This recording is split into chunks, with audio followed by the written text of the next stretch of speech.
সরকারি লক্ষ লক্ষ টাকা ব্যয়ে নির্মিত কর্মতীর্থ পরিণত হচ্ছে জঙ্গলে। অব্যবহৃত অবস্থায় ঝোপেঝাড়ে ঢাকা পড়ছে ভবন। এই নিয়ে শুরু হয়েছে রাজনৈতিক চাপানোতর। এলাকার বেকার যুবকদের কর্মসংস্থানের উদ্দেশ্যে সরকারি কোষাগারে লক্ষ লক্ষ টাকা খরচ করে তৈরি হয়েছিল কর্মতীর্থ। বছর 6 আগে সেই কর্মতীর্থ নির্মাণের কাজও শেষ হয়, কিন্তু তারপর থেকে অব্যবহৃত অবস্থায় পড়ে থাকতে থাকতে নষ্ট হচ্ছে বিশাল পরিকাঠামো।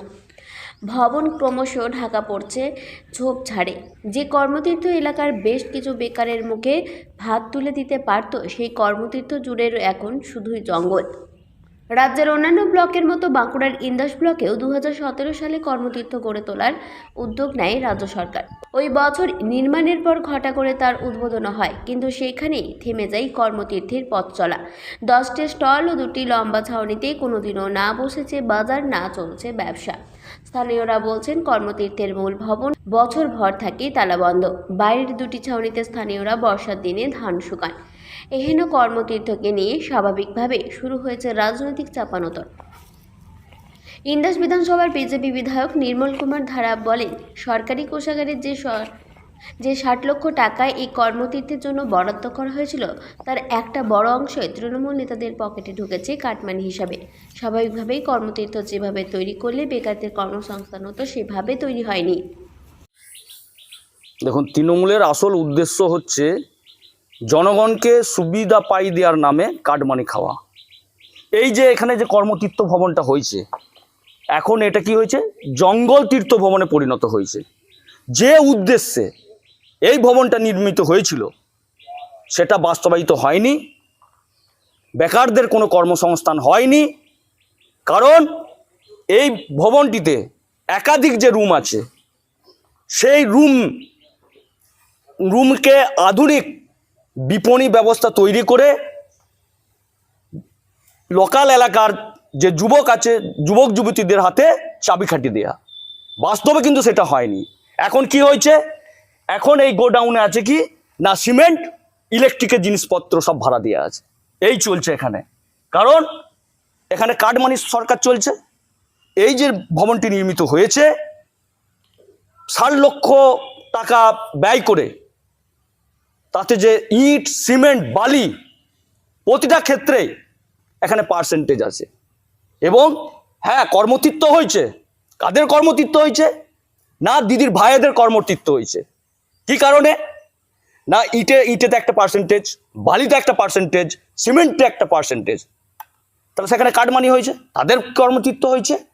এবং ইন্দাস বিধানসভার যে জনগণ, যে যুবক যুবতীদের, তাদেরকে ধাপ্পা দেওয়া হয়েছে, তাদের কোনো কর্মসংস্থান হয়নি।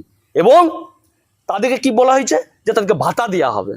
তাহলে এখানে কি ভাতা দেওয়া হলে তাদের কর্মসংস্থান হবে না, এবং ভাতা দিলে কি হবে না, তারা ওই তৃণমূল সরকারকে ভোট দেবে। এই চলছে এখানে, কর্মসংস্থানের নামে ধাপ্পা দেওয়া হচ্ছে।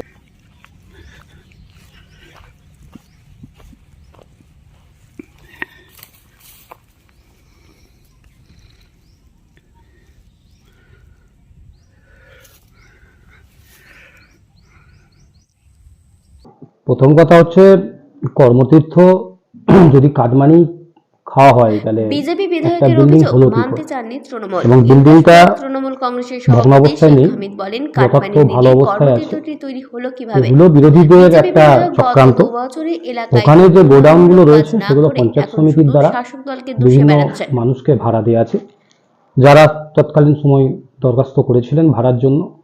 তো পঞ্চায়েত সমিতির ওখানে একটা আয় হয়, বাৎসরিক আয় হয়, সেই হিসাবেই ভাড়া দেওয়া আছে।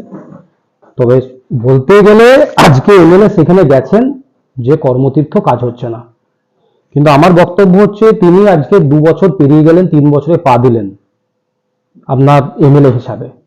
তিনি এলাকার কি কাজ করেছেন, কোন কাজে কাজ হয়নি, কোন কাজটার ভুল ধরার আগে তিনি কি কাজ করেছেন ইন্দাস ব্লকের মানুষের কাছে তিনি যদি তুলে ধরেন, সেটাই আমরা বেশি খুশি হব ইন্দাসের জনগণ হিসাবে। কারণ ইন্দাসের মানুষ তাকে ভোট দিয়েছে, সে এমএলএ হয়েছে।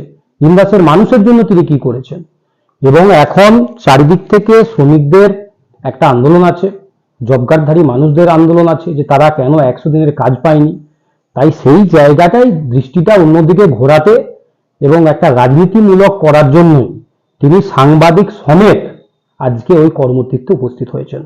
তিনি জানেন না যে ওই কর্মতীর্থর যে সমস্ত রুমগুলো রয়েছে সেগুলো ভাড়া দেওয়া আছে, সেই ভাড়া পঞ্চায়েত সমিতি তার ওন ফান্ডে পায়।